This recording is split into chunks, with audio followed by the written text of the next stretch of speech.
Hello, hi, and welcome to this episode of the Mandy Meyer Podcast. As per usual, this is the place where we chat all about your health, your fitness, you working on those goals and you achieving those goals, no matter how long it takes. In today's episode of the podcast, I'm going to be chatting all about yo-yo dieting. So I'm going to start off with, I think it's 6 reasons as to why that yo-yo diet cycle is there and why you potentially experience that cycle of the yo-yo dieting. And then we're going to have a look at a couple of solutions as to how you can break that cycle, because you and I both know it's a very annoying cycle, that yo-yo dieting cycle. So let's get into the 6 reasons why there's a yo-yo effect taking place within your health and nutrition plan. Number 1, and I think most of you know this already, and if you don't admit to knowing it to yourself, deep down inside, you actually know it. Number 1 is over-restriction. Whether that is over-restriction of your calories as a whole, or whether that's over-restriction of certain foods, whether that's over-restriction of fun foods, maybe you're over-restricting during the week and then on the weekends you're overindulging. That on its own is also part of the yo-yo dieting cycle. So it could be that you're not allowing yourself to eat enough food throughout the day, or it could be that you're not allowing yourself any of your favorite fun foods once or twice or 3 times a week. Realistically, how long can you do that for? So you go full restrictive and then you go overindulgent. Full restrictive, overindulgence. And that is how the cycle continues, and that's the cycle that you want to break. And that brings me to point number 2.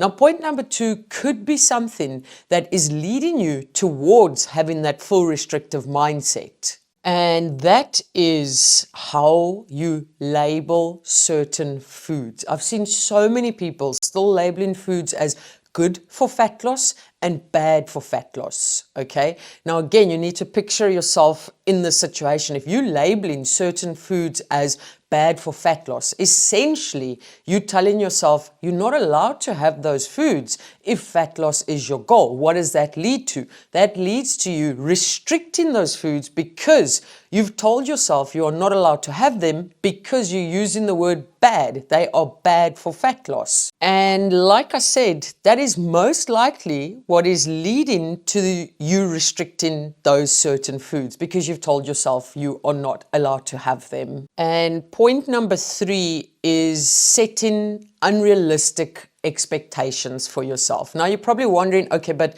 how does that play a role in the cycle called the yo-yo cycle? So essentially what's happening here is you setting yourself an unrealistic target of you want to lose 1 kilogram per week, or you want to lose 10 kilograms per month, for example. What do you need to do in order to achieve such a big goal? You need to go fully restrictive. And again, you can see point number 3 of unrealistic expectations. Essentially, it basically just goes back to point number 1. So for you to be able to reach those unrealistic goals you are setting for yourself, you have to do drastic things. And what are the drastic things in this situation? That's been fully restrictive, or either cutting your calories to a very restrictive amount every single day. And that means you've got to remove a number of your favorite foods. And again, you and I both know when you're doing drastic things, or you're going fully restrictive, or you're cutting out all your favorite foods because you've told yourself that you are not allowed to have it, the pawpaw is going to hit the fan, because you really need to ask yourself, can I do this for the rest of my life? Then point number 4 is you've most likely set a deadline for yourself. So you said within 6 months, I have to lose 40 kilograms. Again, that goes hand in hand with unrealistic expectations as well as the first 2 points, because now, because you've set that deadline for yourself, and maybe it's an unrealistic deadline, what do you need to do to get to that deadline? You need to do drastic things.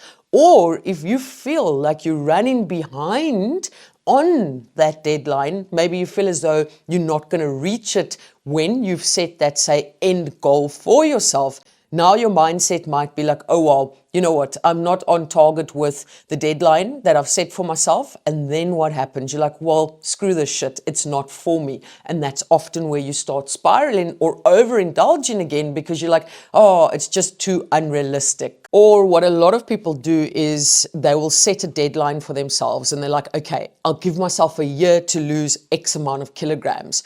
What you don't realize or what you don't want to accept maybe is these are lifelong changes that you are making. So realistically, what are you going to do after that 6-month deadline or that 1-year deadline? Let's say, for example, you reach that goal weight of, by doing unrealistic things or being fully restrictive. You can't just go back to your old lifestyle because it's your old lifestyle that led you to the point of wanting to change. Okay, so again, it's nice to have little goals. It's nice to have little deadlines for certain goals. But again, there is no deadline, right? There's no end line for you creating a healthier lifestyle because the habits that you instill or that you practice now as part of your healthy lifestyle, those are habits that you need to execute for the rest of your life. And point number 5 is a point that I think many of you will probably know and know very well. It's that all or nothing mindset. And again, it goes back to being fully restrictive, or it goes back to, oh, I can't have this or I can't have that, because you have this all or nothing mindset and you're like, well, you know what, if I'm going to have that, then it's the end of the plan. Or if I skip a day of step targets or I skip a day of a workout, what's the point of doing the rest of the week? That's that all or nothing mindset that I'm speaking of. So now immediately, maybe one day you go over calories and then you tell yourself, well, what's the point of doing this? What happens after that? You spiral out of control, and that's that yo-yo effect, right?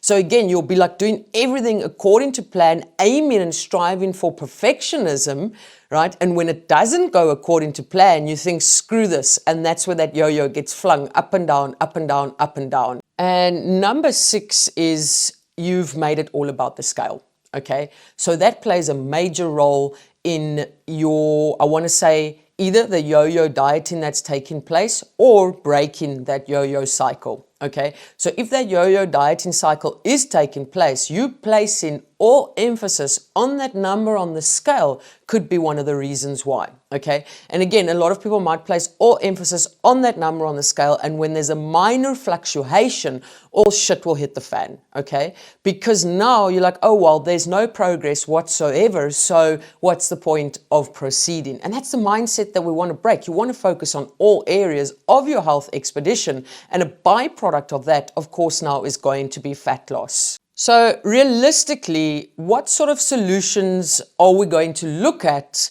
so that you can start working on breaking that yo-yo dieting cycle? Because let's be honest, it can be so fatiguing to live out that yo-yo dieting cycle, constantly going from one restrictive diet to another restrictive diet, to losing 5 kilograms, then to gaining those 5 kilograms and more even back, only to do another fully restrictive diet. And it feels like you're just constantly fucking dieting for the rest of your life. That is what we want to break. But it all starts, you breaking that yo-yo diet cycle all starts with a change in your mindset, a change as to how you approach this health expedition of yours. And like I said, that starts with your mindset. Let's look at adopting a growth mindset. So knowing that you can change the way that you do things. You can change the way that you look at doing things and how you perceive this expedition. And you can change that shift in the mindset, or you can make that shift in the mindset to say,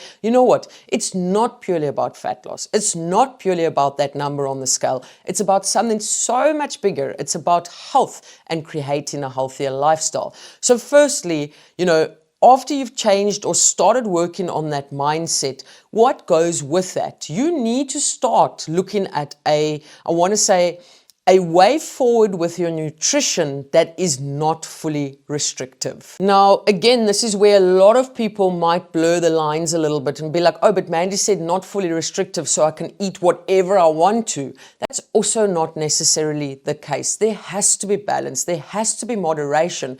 But again, you don't want to be cutting your calories to an exceptionally low amount that it feels like a chore and it feels like you're struggling and you're constantly hungry. So you want to start eating a little bit more on your calories every single day over a period of time. And again, you want to add certain fun foods to your plan in moderation, in a balanced way, so that you're not fully cutting out absolutely everything that you love. Because then again, when you do it that manner, it really helps with adherence. And it's basically, like I said, anything that helps with adherence is going to help it be more sustainable at the end of the day. Now, when it comes to your expectations, like I said, a lot of the times, most of the times, there's just such unrealistic expectations set around fat loss, okay? And I know exactly where this stems from. It stems from years and years and years of dieting and that diet culture, that diet mentality, the different diet programs you have been on, the people